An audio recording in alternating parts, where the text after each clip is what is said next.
Ça y est, la saison est terminée pour la France. Les Bleus ont battu Gibraltar et la Grèce, mais au lieu de faire un bilan, intéressons-nous aujourd'hui à l'histoire du maillot de l'équipe de France. Voici comment a évolué la tunique des Bleus, au fil du temps. En 1904 pour le premier match de son histoire face à la Belgique, le maillot de l'équipe de France n'est pas bleu mais blanc. Le short est en revanche bleu et les chaussettes rouges. C'est en gros ce qui pourrait actuellement être un maillot extérieur. Pour ce qui est de l'écusson, il est formé d'un cercle bleu et d'un cercle rouge représentant l'Union des sociétés françaises de sport athlétique. Mais un nouveau maillot arrive assez vite avec en 1906 un match contre l'Angleterre, le premier de l'histoire, où les Bleus se sont inclinés 15-0. Mais ce n'est pas ce qui nous intéresse aujourd'hui. Et d'ailleurs j'ai dit les Bleus, mais leur maillot n'était toujours pas bleu. Le short l'est toujours et les chaussettes restent rouges, mais le haut blanc devient un haut rouge. En revanche 2 ans plus tard à l'occasion d'une nouvelle rencontre face à l'Angleterre, où cette fois l'EDF ne perd que 12-0, les Français portent enfin une tunique composée d'un haut bleu, d'un short blanc, et des chaussettes rouges. Mais de 1910 à 1919, le maillot est à rayures bleues et blanches. Mais durant les années 20, les choses changent. Car en avril 1920, le 7, la Fédération française de football est créée. Le maillot de l'équipe de France est désormais bleu, blanc, rouge. Du classique donc, c'est d'ailleurs pour ça qu'en 2020 pour le centenaire de la FFF, l'équipe de France portait un maillot faisant référence à celui des années 20. La vraie particularité c'est le maillot extérieur, qui n'est pas blanc mais rouge, une couleur assez inhabituelle aujourd'hui pour la France dans le sport en général.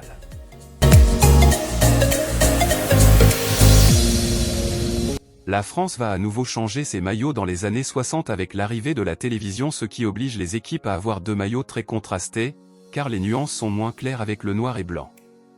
Trop proche du bleu sur des images en noir et blanc, le maillot rouge est remplacé et laisse place au maillot blanc qui fait son retour cette fois comme maillot extérieur.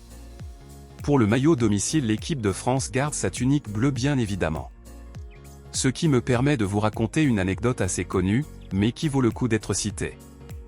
Pendant la Coupe du Monde 1978, la France joue contre la Hongrie avec un maillot vert. Et non, ce n'était pas pour rendre hommage à Saint-Étienne, je vous explique.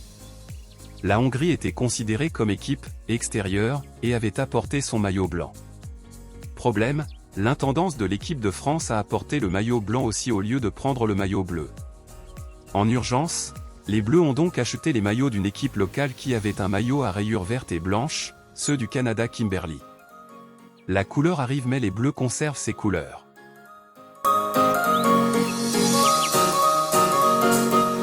A noter qu'en 2008 l'EDF a joué avec un maillot rouge contre l'Espagne et l'Équateur, mais cette couleur a été abandonnée alors que c'était un bel hommage aux premiers maillots extérieurs.